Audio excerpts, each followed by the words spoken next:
When Stanley came to a set of 2 open doors, he entered the door on his left.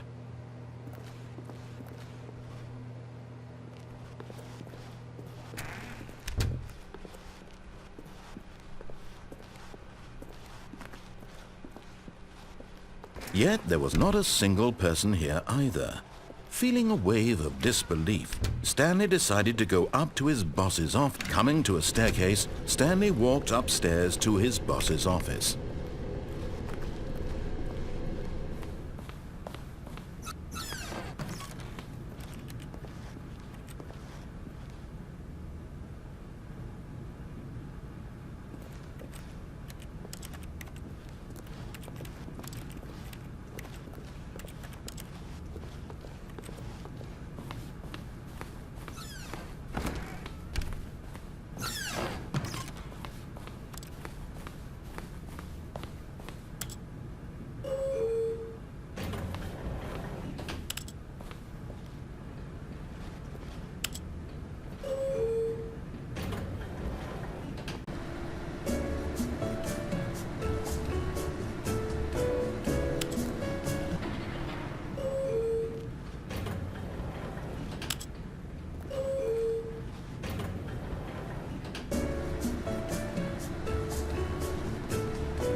Stepping into his manager's office, Stanley was once again stunned to discover not an indication of any human life.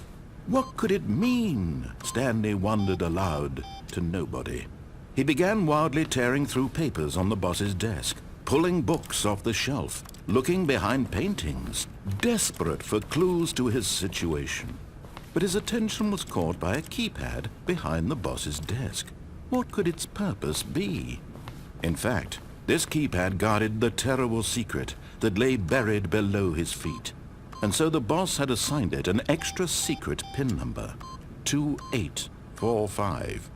But of course, Stanley couldn't possibly have known this. Stanley simply began entering random codes into the keypad, knowing full well the sheer statistical unlikelihood that this would ever result in a correct combination. If he knew that the combo was 2845, it would be another story entirely. But no, this is what he was going to do instead.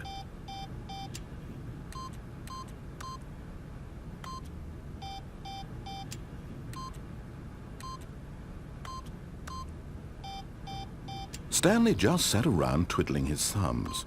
Trying to input anything on the device was useless, since he could never possibly know that the combination was 2845.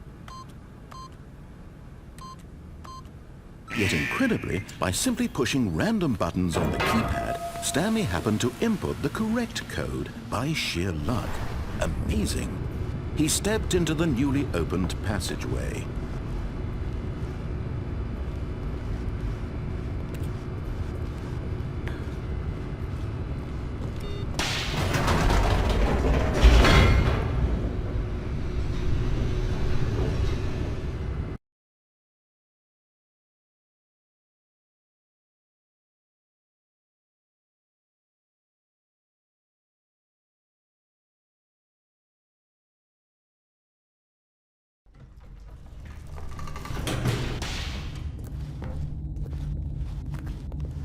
Stanley walked straight ahead through the large door that read Mind Control Facility.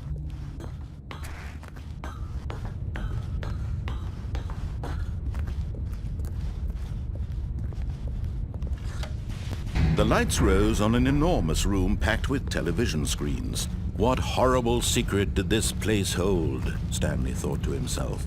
Did he have the strength to find out?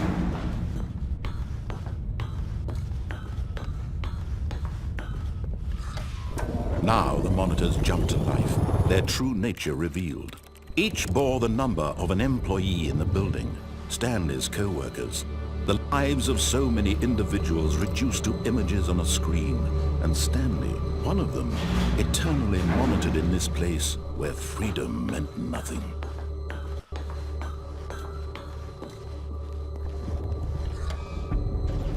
This mind control facility, it was too horrible to believe. It couldn't be true. Had Stanley really been under someone's control all this time? Was this the only reason he was happy with his boring job? That his emotions had been manipulated to accept it blindly? No, he refused to believe it. He couldn't accept it. His own life in someone else's control? Never! It was unthinkable, wasn't it? Was it even possible? Had he truly spent his entire life utterly blind to the world? But here was the proof. The heart of the operation. Controls labeled with emotions. Happy, or sad, or content. Walking, eating, working. All of it monitored and commanded from this very place. And as the cold reality of his past began to sink in, Stanley decided that this machinery would never again exert its terrible power over... Oh, Stanley, you didn't just activate the controls, did you? After they kept you enslaved all these years, you go and you try to take control of the machine for yourself. Is that what you wanted? Control? Oh, Stanley, I applaud your effort, I really do. But you need to understand, there's only so much that machine can do. You were supposed to let it go, turn the controls off, and leave. If you want to throw my story off track, you're going to have to do much better than that. I'm afraid you don't have nearly the power you think you do. For example, and I believe you'll find this pertinent, Stanley suddenly realized he had just initiated the network's emergency detonation system. In the event that this machine is activated without proper DNA identification, nuclear detonators are set to explode, eliminating the entire complex. How long until detonation then? Let's say 2 minutes. Ah, now this seems a little more fun, isn't it, Stanley? It's your time to shine. You are the star. It's your story now. Shape it to your heart's desires. Oh, this is much better than what I had in mind. What a shame we have so little time left to enjoy it. Mere moments until the bomb goes off. But what precious moments each one of them is. More time to talk about you, about me, where we're going, what all this means. I barely know where to start. What's that? You'd like to know where your co-workers are? A moment of solace before you're obliterated? All right, I'm in a good mood. You're gonna die anyway. I'll tell you exactly what happened to them. I erased them. I turned off the machine. I set you free. Of course, that was merely in this instance of the story. Sometimes when I tell it, I simply let you sit there in your office forever, pushing buttons endlessly and then dying alone. Other times, I let the office sink into the ground, swallowing everyone inside, or I let it burn to a crisp. I have to say this, though, this version of events has been rather amusing. Watching you try to make sense of everything and take back the control wrested away from you, it's quite rich. I almost hate to see it go. But I'm sure whatever I come up with on the next go-around will be even better.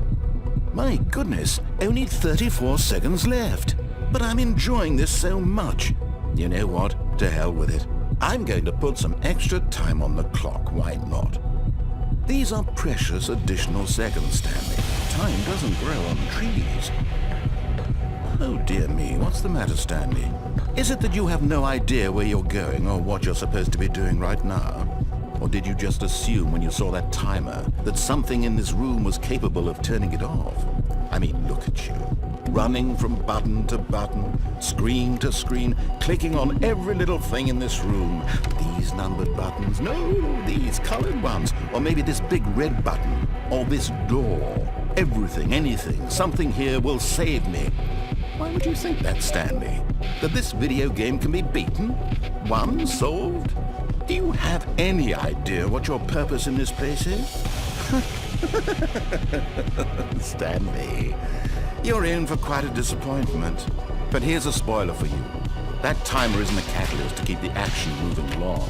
It's just seconds ticking away to your death. You're only still playing instead of watching a cutscene because I want to watch you for every moment that you're powerless, to see you made humble. This is not a challenge, it's a tragedy. You wanted to control this world, that's fine. But I'm going to destroy it first, so you can't. Take a look at the clock, Stanley. That's 30 seconds you have left to struggle. 30 seconds until a big boom and then nothing. No ending here, just you being blown to pieces. Will you cling desperately to your frail life, or will you let it go peacefully? Another choice. Make it count, or don't. It's all the same to me, all a part of the joke. And believe me, I will be laughing at every second of your inevitable life from the moment we fade in until the moment I say, happily ever after.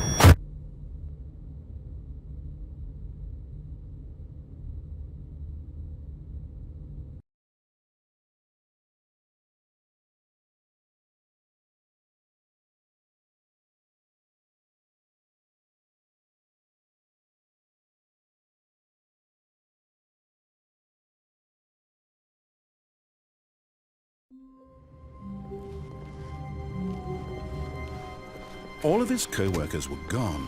What could it mean? Stanley decided to go to the meeting room. Perhaps he had simply missed a memo.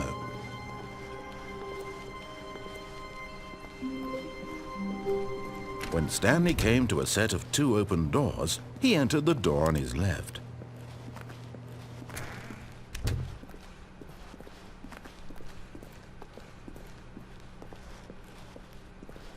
Yet there was not a single person here either. Feeling a wave of disbelief, Stanley decided to go up to his boss's office. Coming to a staircase, Stanley walked upstairs to his boss's office.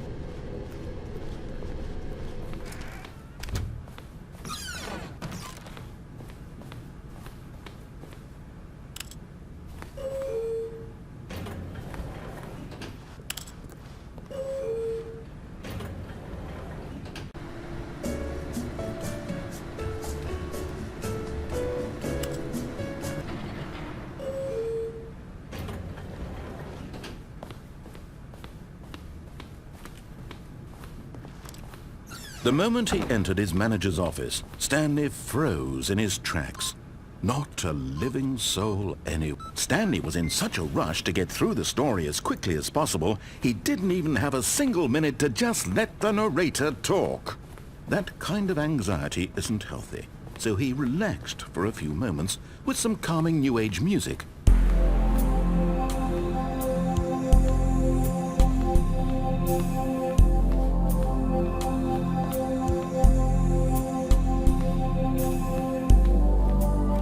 Feeling soothed and rejuvenated, Stanley calmly walked forward into the opened passageway.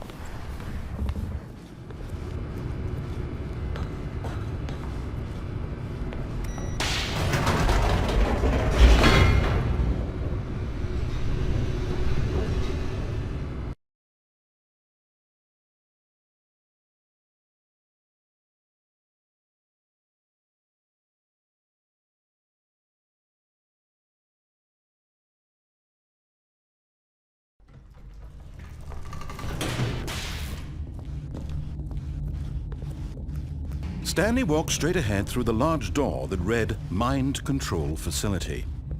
Although this passageway had the word Escape written on it, the truth was that at the end of this hall, Stanley would meet his violent death. The door behind him was not shut. Stanley still had every opportunity to turn around and get back on track. At this point, Stanley was making a conscious, concerted effort to walk forward and willingly confront his death.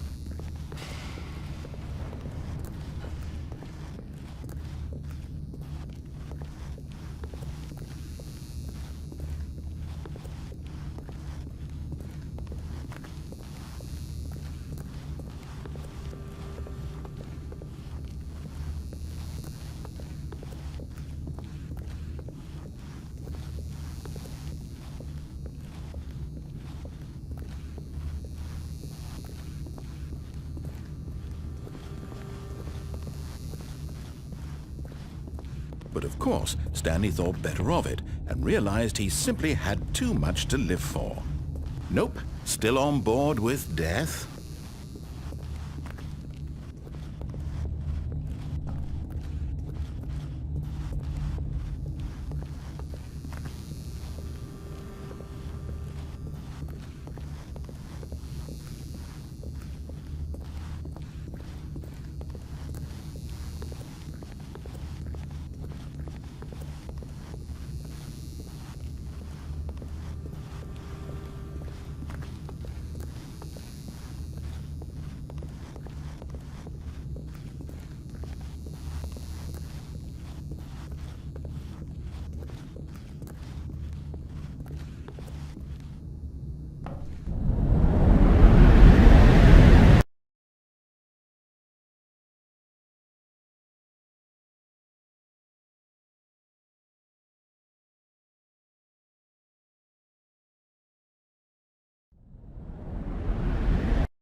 As the machine whirred into motion and Stanley was inched closer and closer to his demise, he reflected that his life had been of no consequence whatsoever.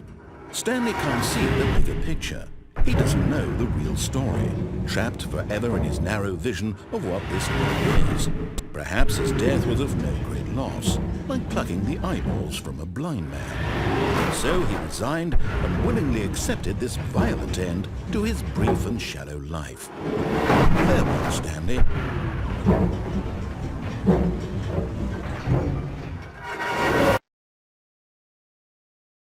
"Farewell, Stanley," cried the narrator, as Stanley was led helplessly into the enormous metal jaws. In a single visceral instant, Stanley was obliterated as the machine crushed every bone in his body, killing him instantly.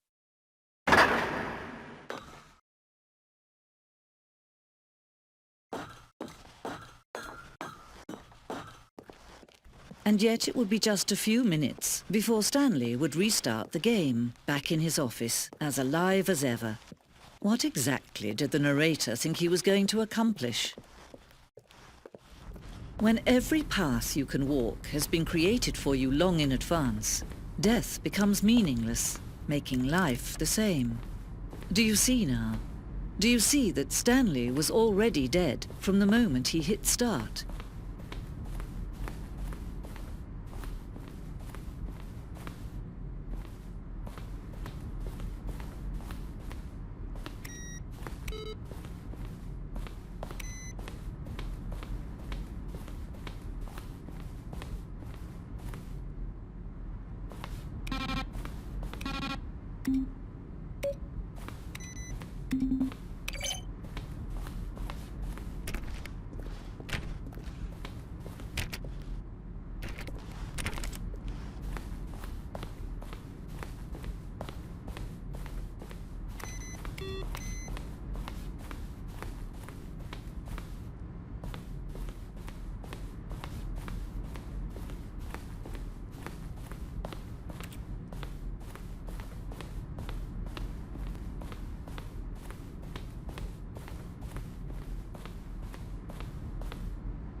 End this injustice forever. Push them to the six.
Oh, look at these two. How they wish to destroy one another. How they wish to control one another. How they both wish to be free. Can you see? Can you see how much they need one another? No, perhaps not. Sometimes these things cannot be seen. But listen to me. You can still save these two. You can stop the program before they both fail. Push escape and press quit. There's no other way to beat this game. As long as you move forward, you'll be walking someone else's path. Stop now and it'll be your only true choice. Whatever you do, choose it. Don't let time choose for you. Don't let time...